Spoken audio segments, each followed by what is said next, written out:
Wastage మా అక్క ద్వారా పరిచయం అయింది. ఇక్కడ సప్లిమెంటరీ వాడిన చాలా మంది చెప్పింది కదా, హెల్త్గా రిజల్ట్ వచ్చిన వాళ్ళు. తనకు రిజల్ట్ వచ్చిందని నన్ను ఇన్వైట్ చేసింది. నేను అట్లా మీటింగ్ విని కనెక్ట్ అయినా. వెస్టేజ్లో డ్రీమ్స్ ఫుల్ఫిల్ అయితే అని మీటింగ్ విన్నాక తెలుసుకున్నా. ఎంతమందికి డ్రీమ్స్ ఉన్నాయి? నాకు కూడా చాలా డ్రీమ్స్ ఉన్నాయి. అప్పటి వరకు నేను ఇంట్లోనే ఉండేదాన్ని. మా సారు ప్రైవేట్ బ్యాంక్లో మేనేజర్ చేస్తారు. కానీ మా సార్ చేసే పనిలో ఎంత ఇన్కమ్ వచ్చినా కూడా డ్రీమ్స్ అనేవి ఫుల్ఫిల్ అయినాయా అంటే కాలేదు. అది నాకు ఆ విషయం మా మీటింగ్లో విన్నాక అర్థమైంది. వెస్టేజ్ని గట్టిగా నమ్మిన బిజినెస్ స్టార్ట్ చేసిన. నాకు ఫస్ట్ ఇన్కమ్ 250 రూపాయలు. వెస్టేజ్ ద్వారా నేను డ్రీమ్స్ అని చెప్పిన కదా, కారుని డ్రీమ్ పెట్టుకుని వర్క్ చేసిన. టాటా పంచ్ కారు కూడా తీసుకున్నా. నా హైయెస్ట్ ఇన్కమ్ 85,000. నేను కారు తీసుకోవడం నా టీంలో వాళ్ళు కూడా 4 కారు తీసుకునే వాళ్ళు ఉన్నారు.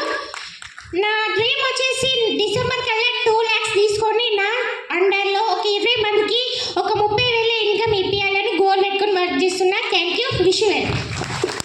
Thank you madam. Thank you madam. All the best madam. Good morning leaders. Good morning. Good morning అండి. సో నా పేరు పనగంటి రజిత. సో నేను భూపాలపల్లి నుంచి వచ్చాను. సో ఈ సిస్టంలో ప్రతి డైమండ్ డైరెక్టర్ లెవెల్లోను. సో నాకు ఈ అవకాశం ఇచ్చిన మా అప్లయన్స్ జమలాపురం అనురాధ బాబురావు గారు అండి. సో వాళ్ళకి ఒకసారి గట్టిగా క్లాస్.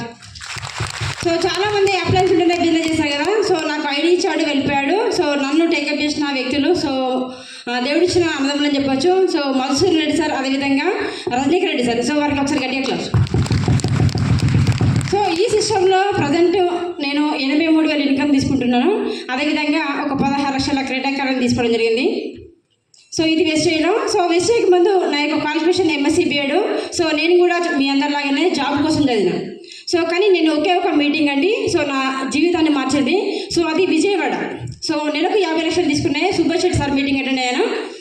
సో నెలకు 50 లక్షల జీతం అంటే నేను అసలు కూడా బిలీవ్ చేయలేదు. మీరు నమ్ముతారా? నేను చదువుకున్నా కానీ కదా 5 లక్షలు 10 లక్షలు ఉంటుంది కావచ్చు, ఆ మైండ్ సెట్ మాత్రమే. సో 50 లక్షల జీతం అంటే సో